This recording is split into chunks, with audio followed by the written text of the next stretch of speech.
Steph, we've seen so many of your life stages unfold through social media.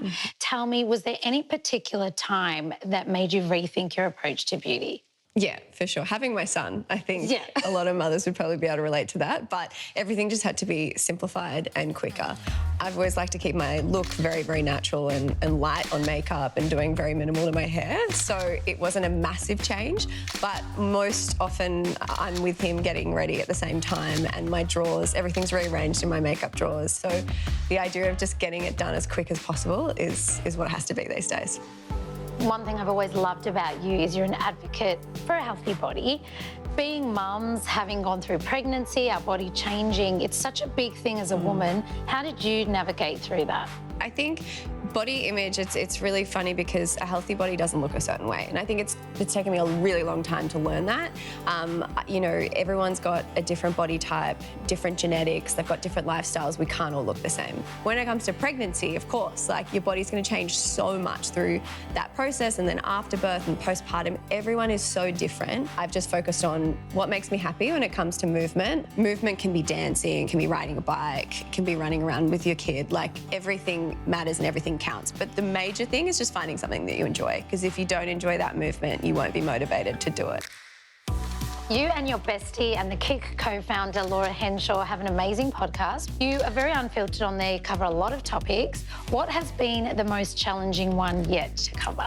The most recent one has actually probably been the most challenging. We sat down and we spoke about and reflected on some of the toughest conversations that we've had. I think when you're best friends but you're also working together, there's a lot of pressure there. We're both taking things way too personally, assuming way too much. And reflecting on it, it feels so good now, and our friendship is stronger than ever because we've made those really hard conversations that you tend to avoid so much easier. We know that your Kick community is built all on positivity. What is your biggest message for them today? I think it's just all about treating yourself how you would treat your best mate. So if you're ever feeling down, or if your best friend is feeling down, you're very quick to bring them back up. If they're picking apart their body or what they look like, you're the first person to point out what is amazing about them. So yeah, just try and embody your best friend and what they would say to you in that moment. Bringing it all back to beauty, what is one makeup skill you'd love to perfect? Don't let me leave without teaching you at least one thing. Whenever I want to go out and get a little bit dolled up, I really struggle to get the wing. I feel like I'll spend a lot of time on one eye and then I'm never happy with the other eye. So like 2 minutes before I have to leave the door, I rub it all off and I run out. Yep, that's easy. We've got you covered. Even if we can get you to walk out the door with a baby wing, baby, we're there. Hold the liquid liner at an angle like this.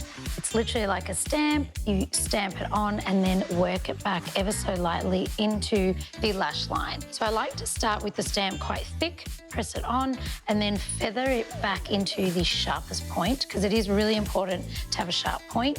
To lengthen in a modern way, it's all about using a black kohl liner on the inner corner of the eye. What this does is it's not going the whole way through, it's not too heavy, but it will lengthen the eye in a really flattering way. Then to finish it off, grab a really volumized, lengthening mascara and just apply it to the ends of the lashes. We have taken on one of the biggest makeup journeys of perfecting a liner. How are you feeling? I'm actually feeling pretty good. The whole stamping technique, I feel like that's going to change everything. It will. Report back to me. I will.